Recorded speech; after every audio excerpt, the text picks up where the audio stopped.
you have one? No, we don't. Just this one. That's the best one. That's right. It's nice to see you again. Thank you. Of course. Thank you. Miranda, appreciate it. Thank you for being here. So they paid extra to be in the shade. Good to see you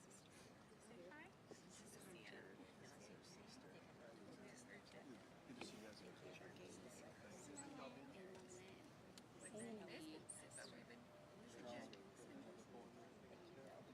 Not quite yet. Maybe next week. Maybe a Been writing a lot. It's as you know. Amen. Appreciate you. Thank you very much. I didn't see there. No, you're fine, man. I was just paying attention, watching. So you guys are flying around as much as I fly around all the time. My points are adding up.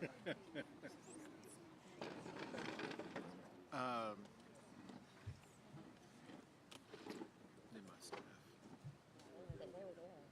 Where's Kyle?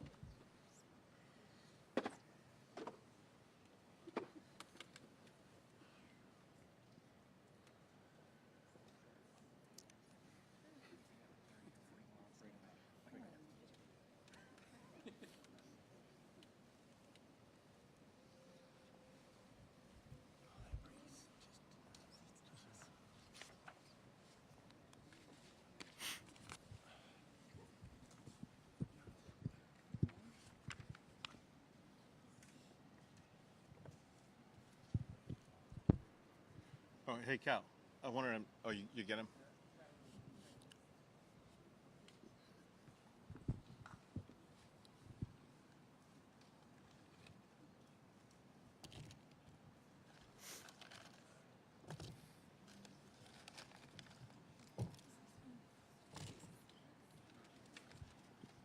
I want to tell y'all one thing that's going to happen, and that is there's going to be a lot of signing pins for these bills. I want to make sure every family gets one of these pins. Okay. So it's complicated to organize. I want to make sure that I'm going to try to hand one to each of you. So maybe after the signing, I think the plan is for y'all to go inside. But if you can stay right here and one family member, make sure that everybody gets a pin. Okay. All right. Very much. Thank you.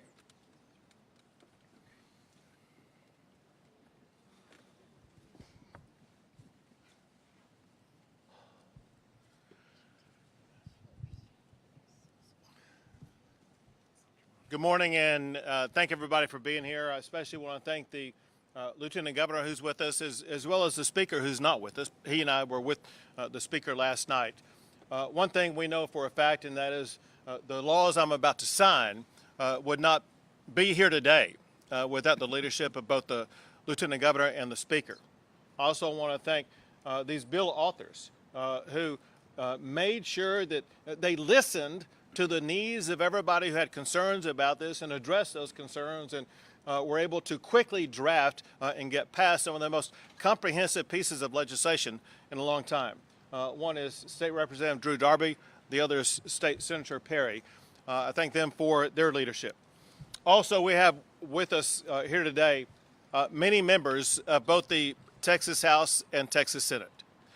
They're here because they join in this cause. They join in this concern, knowing the need, the imperative that we as state leaders have to ensure safety for our citizens, safety in every region of our state. One of the components of those safety is to ensure that our campgrounds, especially for our youth, are going to be safer for years to come. Also want to thank these parents who join behind us. And right here is the First Lady of Texas, Cecilia Abbott. These parents came right here to the governor's mansion and met with Cecilia and me the day before the second special session, the one that was just completed. Their hearts were broken. Their spirits were crushed. They shared the beauty of their daughters' souls And after we discussed with everybody in the entire room, there was not a dry eye in the entire room. They dropped their daughters off at camp expecting to be able to see them again very soon. They had no clue they would never see those daughters again. They pleaded for swift action. They pleaded that their daughters did not die in vain. They wanted laws to be passed so that other parents would not experience the hell that they have been through. They pleaded for camp safety. I told them that the number one item on the special session agenda that would be starting the next day would be camp safety. The legislature understood that mission, understood the urgency. They dug into details, they tapped into empathy, and they delivered that they delivered laws that will be in effect when camps open this next summer. Laws that make youth camps safer. Senate Bill 1, the Heavens 27 Camp Safety Act, and House Bill 1, the Camper Act, instill enduring safety into youth camp operations. Together, they require a lot of things. I'll summarize just a few. They install and maintain emergency alert systems, train staff on evacuation routes and procedures, require them to develop emergency plans, require cabins to be located away from floodplains, require camps to be able to communicate with campers and staff during emergencies.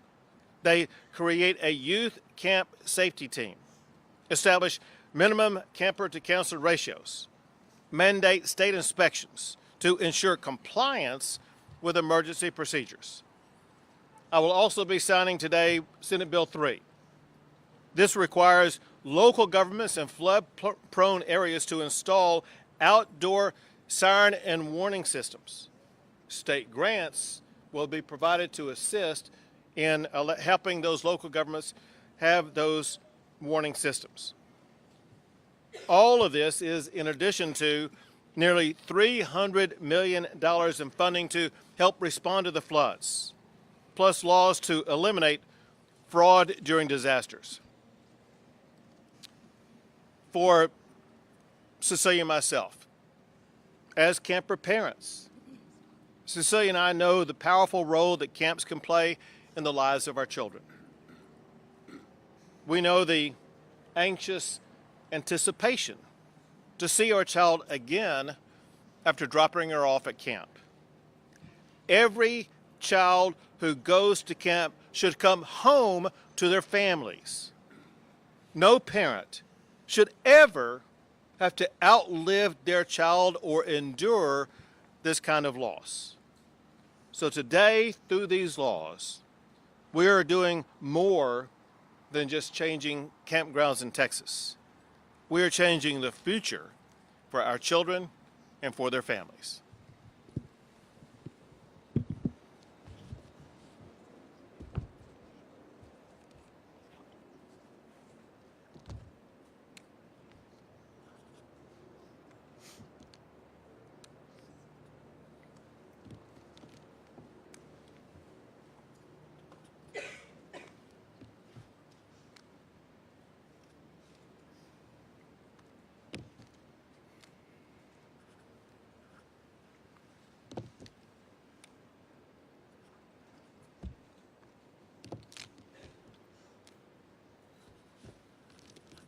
You're a big help, man.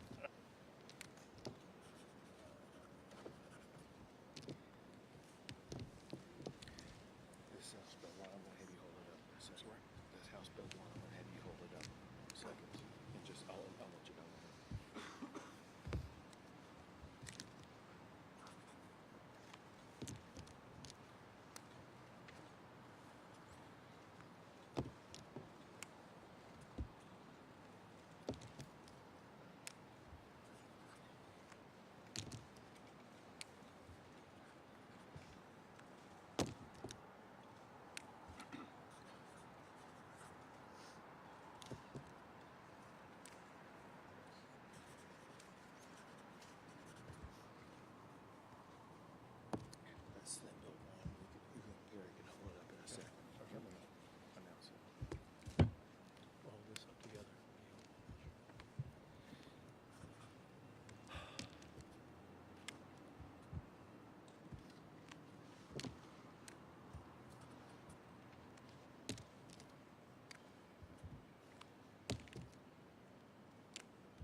Improved and safer camp safety is now law in the great state of Texas, a law that will save lives.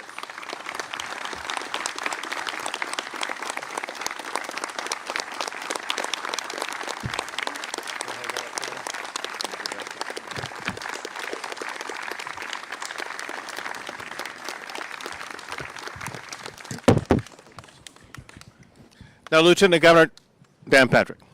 Thank you, Governor. Everyone knows I'm never lost for words, but today I am.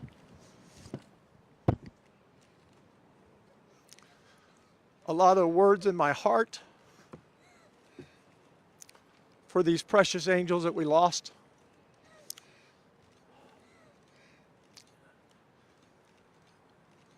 And to share with you and the media and the public, these families have been so gracious to us in their time of need and pain. They were gracious to Drew and the governor and the speaker and Senator Perry, never wanting to burden us, just to ask us to do this. We sign about 1,100 bills this session, Governor. These are the most important. And I know the speaker couldn't be here, but on day one, and we had a lot of bills on the call, a lot of important things, but the reason there's Senate Bill 1 and House Bill 1 and Senate Bill 3 and Senate Bill 5 that funded these programs sends the message, these were the most important things this session that we did. We will be eternally connected, and we'll always be here for them.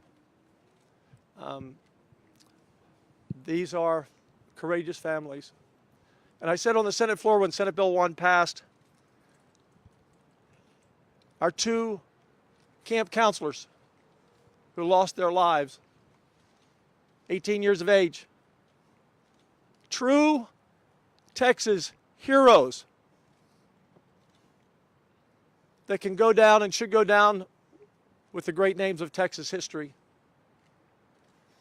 They stayed behind when they could have gotten away. They stayed with the girls they were in charge of. They stayed and sacrificed their lives. Be hard-pressed to find someone 30 or 40 or 50. Hard-pressed to find anyone. As the Bible says, the greatest you can ever do is give your life for another. They gave their lives. And I think, Governor, we'll find a way not only to remember all of these girls, but to memorialize those two camp counselors. They need to be honored.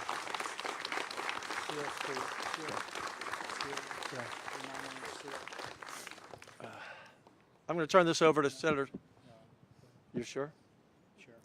Charles Perry, who withdrew, marshaled these bills through the Senate and the House. Lieutenant Governor, Governor, Representative Darby, I'll just remind folks that we still have one child out there. Yes. And we have to keep that, Governor, and as you have, that Silstert, still someone we're going to find. Right. We're going to do everything we can. So every time we have one of these, I think it's important to remind the public that we're still engaged and still looking for Sil.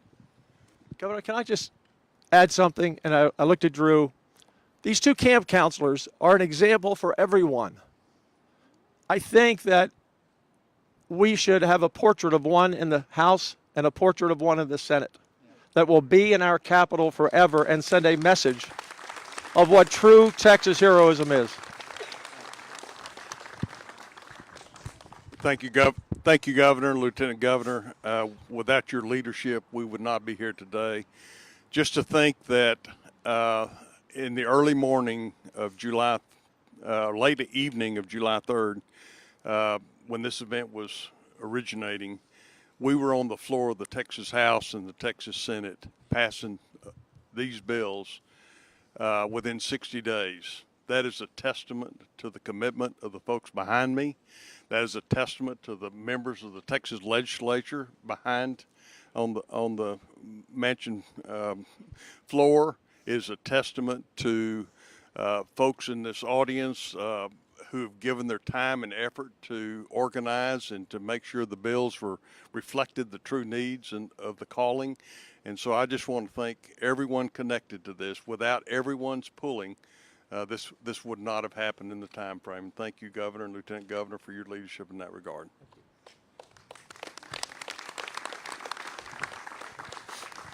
Thank you very much. I'm going to hand out these pins to the families. I'll be happy after that to come back here and take a few questions.